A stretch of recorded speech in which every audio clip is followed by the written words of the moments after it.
कम समय आप लोगन बैठ के अब प्यार से बढ़िया आप लोगन का मन हो तो बिरहा हमार मन रहा लेकिन नहीं जवाब दे दें लोग खाइन खंड से, लेकिन अपने पास हर मसाला जैसा आप लोग चाहबा। अब आएगो बिरहा चौचक बीरस का बिरहा एकदम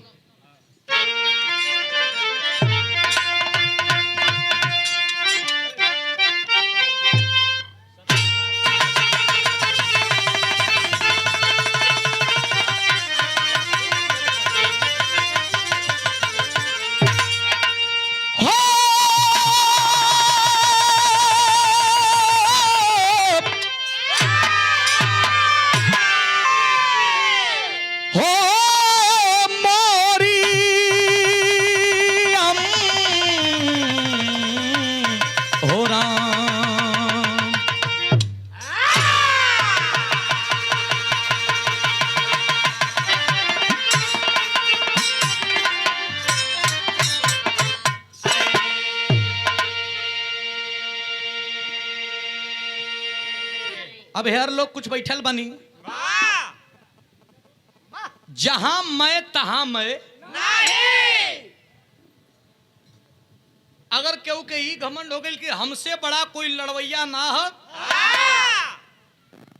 तो अखाड़ा पर जौन सबसे लतमरुआ पहलवान होला मैं होइला के बाद लतमरुआ पहलवान उठा के कब ले दे अगर मैं हो गई कि हमसे बड़ा कोई पढ़वैया ना हो तो जौन बुरबकवा भोई चरा वाला रही वो पास हो जाई। हमसे बड़ा कोई चढ़वैया ना हो कौना चीज का गाड़ी घोड़ा के भैया हम हाँ जोर थे तू चढ़े गाड़ी घोड़ा पैदल जेबे ए भैया अगर घमंड हो गई कि हमसे बड़ा कोई गवैया ना हो तो इहे हो। 4 लाइन भूमिका का भाव बा मास्टर बा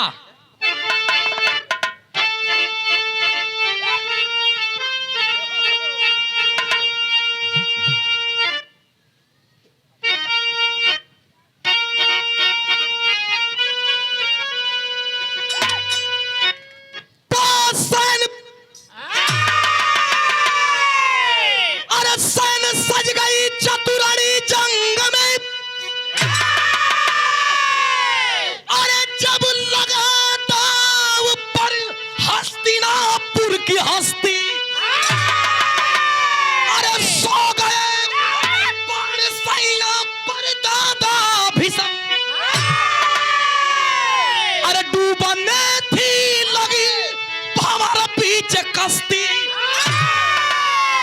गुरु दौड़ का है बधन हो गया अरे सेनापति कल अरे बला कौरवों का है चिंता भरी दिल में केसों के भारी हुए मगन हर्षि बढ़ा कौरवों का।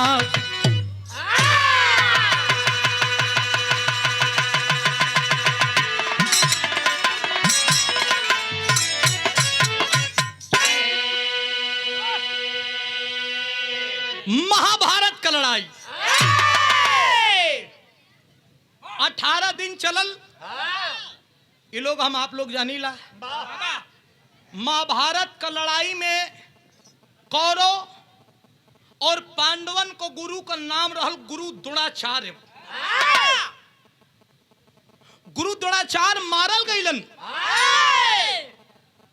जैसे बिरहा में भीष्म पितामह का नाम रहल स्वर्गीय परशुराम गुरु जी का भीष्म पितामह लोग भीष्म पितामह का नाम से परशुराम गुरु जी के जानल गईलन। वही तरह महाभारत में भीष्म पितामह बाण का सैया पर लोटल होन उनके इच्छा मृत्यु को वरदान है कि चाहब तो मरब और ना चाहब तो कोई माई का लाल हमें ना मार सकेला। वो बाण का सैया पर सूतल बड़न। अब वहां देखा घमंड घमंड के भइल घमंड भइल अर्जुन के के मर गए। अब का अब लड़ाई पहुंचल बा मरली कुल खरिहान हो गई। तब तक दादा भीष्म का मरला के बाद वही कौरव दल का सेनापति के बनावल गई सूत कर्ण। सूत पुत्र कर्ण के बनावल गई त कर्ण के पास ऐसा तीर रहल कि जे करे ऊपर चलाई ओकर जान बाची नहीं अमोघ शक्ति। और अमोघ शक्ति के करे पता नहीं वही अर्जुन पर भगवान श्री कृष्ण 2 दिन बचेल तीसरका दिन तक कहीं से आमने सामने हो गई। तो लड़ाई का एक नियम रहल कि किरण डूबला के बाद केहू पर केहू बार करी नहीं। अर्जुन जी के छेकले हो भगवान सूर्य जी के देखत हो कि 10-15 मिनट टाइम है आई 10-15 मिनट में इनके ले दे। भगवान श्री कृष्ण अर्जुन से कहना ए अर्जुन एगो बात कही कल बोला कहना समनवा करण भैया तनी शांति है कहना समनवा करण है ए अर्जुन अब इन किरनियों ना डूबल अरे मर्दबा उतर के तू नीचवा रथवा के पिछवा लुका जो। भगवान का बतिया सुन के अर्जुन कहना बड़का बड़का वीरन के मार दली यही नेपोर्री अर्जुन ए करण से हम लुकाई कहना भैया करण के पास ऐसा अमोघ शक्ति बा कि तो के ले दे आ हमार बात माना तो उतर जा। इतना भैया लोग बिरहा सुने वाला हुआ। अर्जुन जी रथ के नीचे लुकाई हवन जब करण देखलस कि भगवान अकेले रथवा पहुवन उनकर लड़े वाला वीरना है तो समझ गए कि ई कुल कृष्ण का खेला कलश के काय भगवान जे कर रथवा हाँकत हुआ उनकर माई उनके दूध पियले बाइन की नहीं। अरे बाप रे बाप अर्जुन वीर रहल लागल करेजा में छाती नीचे ही ले कलश का प्रभु अब गरियो सुने को ही कहा कला गाड़ी मर्दवा तो के काटा था 5 मिनट के बाद था भगवान के बात के समझ गई करण कलश के लिखले ना दिहन एक बात बोलत बिरहा में कव्वाली का टुकड़ा हम मास्टर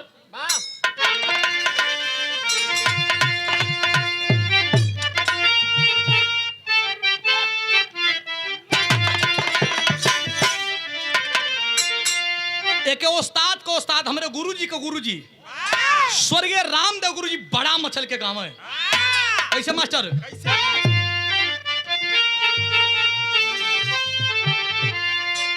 अरे काबे में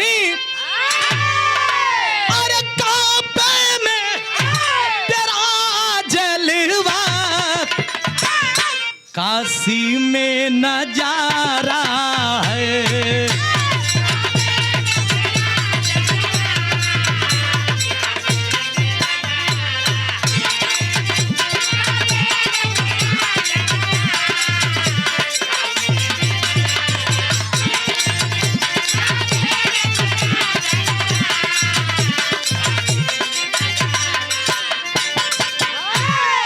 लेकिन अर्जुन के करण कहत बात नहीं इतना भैया लोग बैठल वो बीरस का बाह यही गंगा वो पार का चंद्रिका गुरुजी रामदेव गुरुजी खातिर लिखले रहन का कहे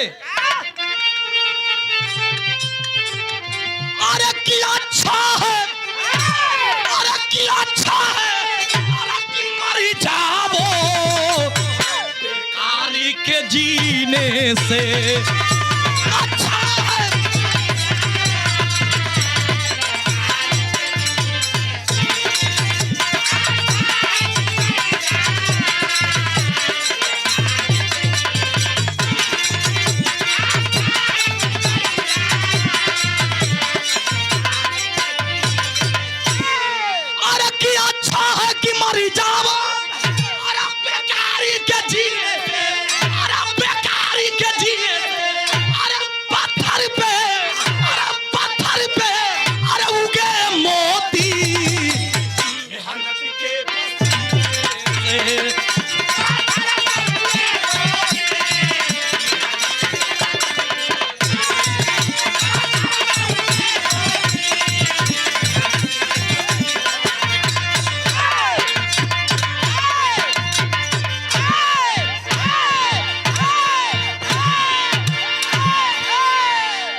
कटनी की धरती से अच्छा लाल यादव जी आपका ननियाउर हो 101 रुपया अपने फूल के कास्कूट में मिला देंगे ऐसा ना इनका मेहरारू कलश के महंगा रेस्टोरेंट में भोजन करे जाई। कहना तो बड़ा धोखा दे, कहना चल ले चलत है। बेचू बड़ा तेज आदमी का नाव है देवलिया मार्केट में जाकर कहना कि देख हम अपन बहिन के गोलगप्पा खाए में हरा दिले रही। 30 गो गोलगप्पा खैले रही, मैं बहिन हार गई। तक इनकर मेहरारू तेज कलश के हैं तो के 31 गो गोलगप्पा खा के हरा दे। कहना तोरा बस का बात नहीं के, तू हार जीबी। महंगा रेस्टोरेंट में जाए का तैयारी है, कुल केचा केची लेके निकल लूँ जाके। कहना कि तब गोलगप्पा वाला के ठेली पे जाके गोलगप्पा खियावे लगल। 20 गो के बाद लगली मेहरारू हाँफ है, लेकिन हरावे खातिर 30 गो गोलगप्पा खा के पेट फूल गई। कहना अब चल खाए चले के रेस्टोरेंट में। कलश के अब हिम्मत गवाही ना दे था। कहना इतना तेज है बेचुआ, जला सके उनका उज्जर उज्जर उनके फारा पे।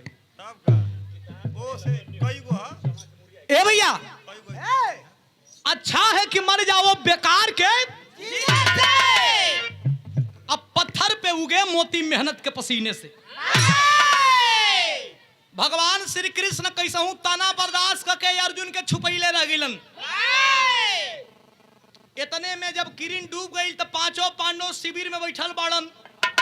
भगवान श्री कृष्ण का मुंह नीचे के बा, अर्जुन का तो एकदम अखिए नीचे खुलत। युधिष्ठिर कहना कि का प्रभु का दिक्कत है, सबके तो मारी भैला लोगन, ये कैसन चेहरा नीचे कैले हुआ लोगन।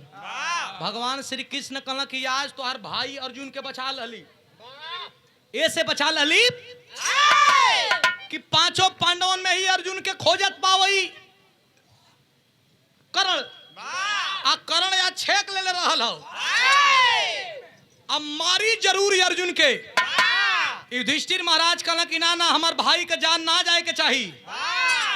कृष्ण भगवान हंसे लगलन, कहलन मैं देश का भाईयन के तोहन मारत हो तो कुछ हो ना, आज अपन भाई के मराए के पारी आइल तो कहला कि ना मराई। अरे पांचों पांडवों में तो एगो तिरिया होकर शिकार करी, चाहे अर्जुन मर जा, चाहे नकुल मर जा, चाहे सहदेव मर जा, चाहे हेलो भैया तिरिया घर पूछ के चली कि जेकरा ऊपर चली ओकरा ऊपर चली। युधिष्ठिर महाराज कहला कि तीर का कोनो काट, कहला काट तो भीमे के पास है। भीम कहला हमके काहे फंसाओ थो भाई, हमार कोनो गलती कहला नहीं। इकर काट यह कि तोहार लइका एगो जवान भइल बा। कहला हमार लइका कहाँ से जवान हो गई? कहला हाँ जवान ह। जब पांचों पांडवन के वनवास भई रहल तो तू एगो राक्षसिन से बियाह कैला जवना का नाव रहल हिडिंबा।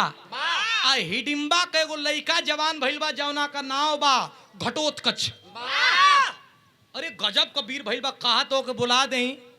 जब घटोत्कच के बुलवावल गई, घटोत्कच सबके आगे हाथ जोड़स।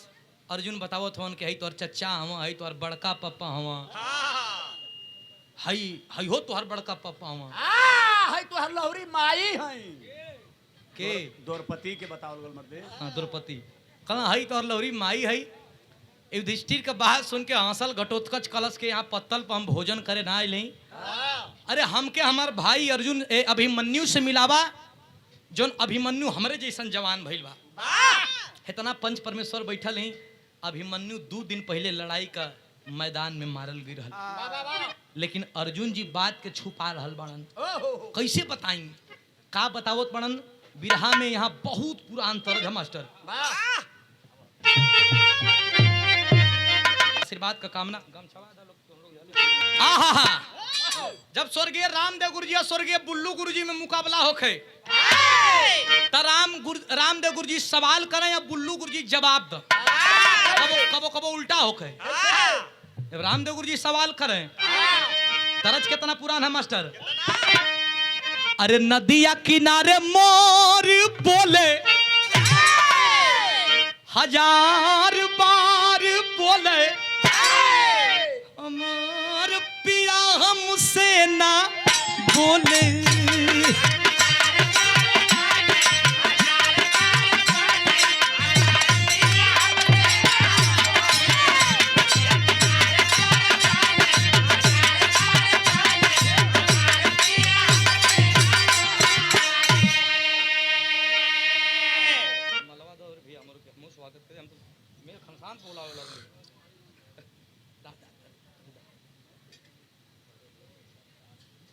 मिट्टी के लाल यहाँ से लेकर जौनपुर तक, नौगढ़ की वादियों से लेकर के आजमगढ़ तक बहुत बिरहा यू कहे कुल बिरहा के ठेकेदार घूमत हो कुछ प्रभारी घूमत हो झूठ है लेकिन न अपने आएंगे ठेकेदार लगाते हैं न प्रभारी लगाते हैं कुछ तो बिरहा बचाऊं वाला घूमत हूँ हमें लगत है कि बिरहवा ई गंगा माई के में उधियात रहो कुल धक बनले हम कि देखा एकदम जाए न दे बहे न पावे हाँ कुछ ऐसा ऐसा भी घूमत हो लेकिन ये लोग जितना बिरहा करवा दिए जितना बड़े बड़े हस्ती को बुला दिए ये उजागर नहीं होने देते हैं आदरणीय हमारे संजय भैया बोरहवा वीर बाबा के मंच के अध्यक्ष महोदय शानदार 500 रुपया पुरस्कार तनी ताली बजा कर सबे सम्मान कर दी तनी हमारी ओर से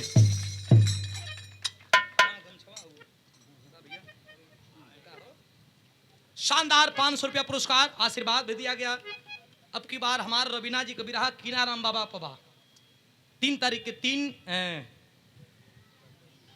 3 सितंबर के बड़ा सम्मान आप लोगों का रहेला ये हमारे ओर से भैया हम अपन सम्मान तो के देते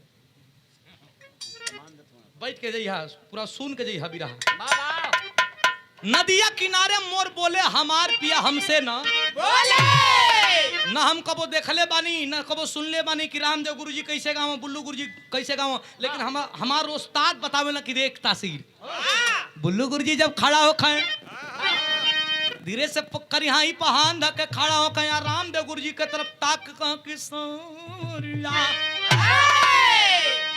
बुढ़ऊ कायो रे मोरे राम जागा जागा भोले बाबा आ कैसे कहें ए अरे गंगा जी के तनु अरे गंगा जी के तनु नहीं पतर तिरिया ना पैबर राजा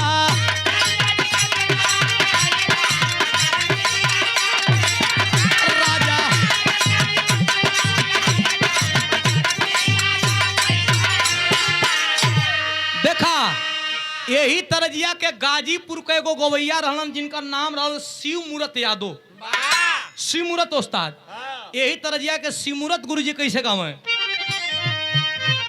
हम तोरा डिम्पल का पाड़ी अरे हम तोरा डिम्पल का पाड़ी राजेश खन्ना खोलो केवाड़ी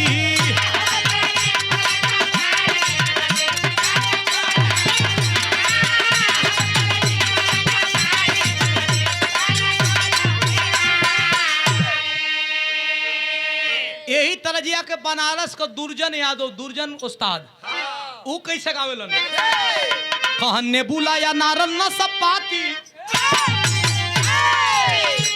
अरे ने बुलाया नारन न सब पाती बलम बदमाशी में फंसी गयो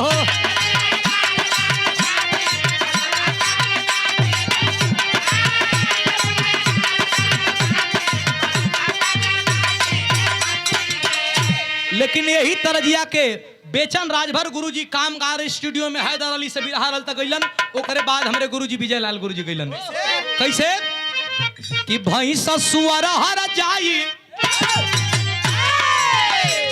अरे भैंस सुअर हर जाई भूमि जतने वतने मोटाई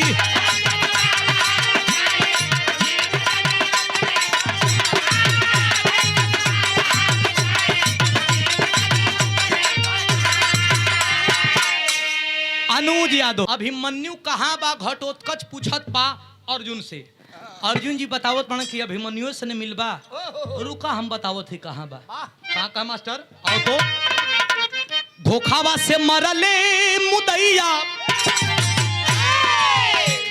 अरे धोखावा से मरले मुदैया अभिमन भैया के तोहरो पावर रहे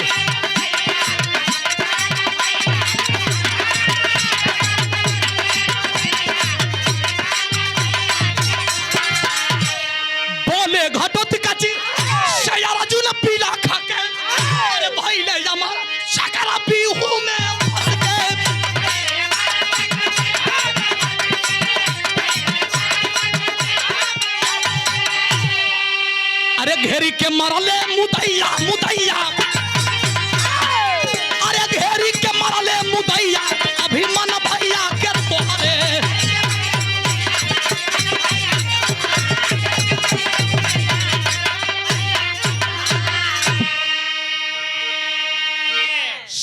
अर्जुन जी कहला कि हमार बेटा अभिमन्यु चक्रव्यूह का रचना में मारल गई, घटोत्कच कितना मारल गई, हमार भाई अभिमन्यु मारल गई।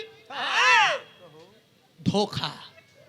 अरे हम तो जानली है कि हमार पांचों बाप बहुत बड़ा विद्वान हवन। हाय भीम, हमार बाप हमार लोग कहला कि एक हथवा में 60,000 हाथी का बल है। झूठ कहो भैया, जे करे बाह में 60,000 हाथी का बल रही ओकर बेटा भतीजा मारल जाई? गलत। हई अर्जुन का बेटा मारल है अभिमन्यु।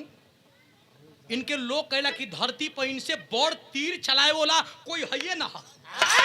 गलत, एकदम गलत। जे सबसे बड़ा धनुर्धर रही ओकर बेटा मारल जाए। तो हम लोग भौकाल मत बनावा। ई कहा कि तुम लोगन के कुछ आवेला नहीं। 1 घंटा, अरे हमार भाई के मरला के बाद हमें बोलैला 1 घंटा में अगर पूरा महाभारत का लड़ाई खत्म ना कर देती तो असल का पैदाइश नहीं। काहे ना बोलैला? का कहे मास्टर बिरहा में फिर पूरन की हो।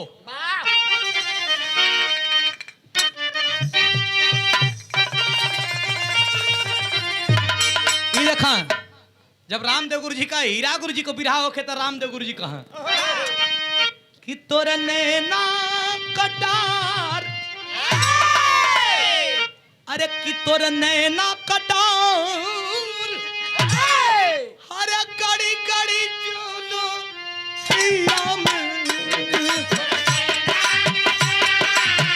गड़ी गड़ी जाला।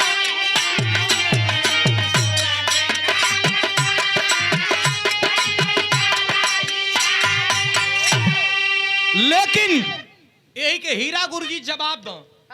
जवाब कैसे दा कि बूढ़ावा बेईमान, अरे बूढ़ावा बेईमान मांग करैली का चोखा, बूढ़ावा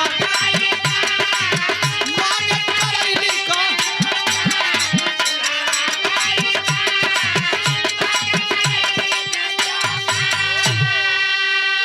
बूढ़ावा बेईमान दिल्ली से ले जाला धोखा। ए भैया, लेकिन अभिमन्यु का मरण पे शोक नहीं खे करत। का बोलला से घटोत्कच पांचों पांडव टुकुर टुकुर ताकत हवन। का कहे मास्टर?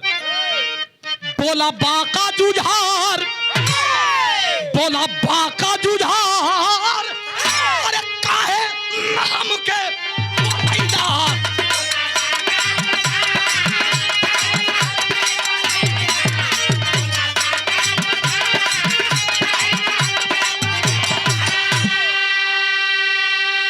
बस बस बस हमके ना बोलैला। कृष्ण जी कहना सुन काहे ना बोलावल गई। का अरे कि क्षत्रिय ना हो के, अरे क्षत्रिय ना हो के, अरे तू क्षत्रिय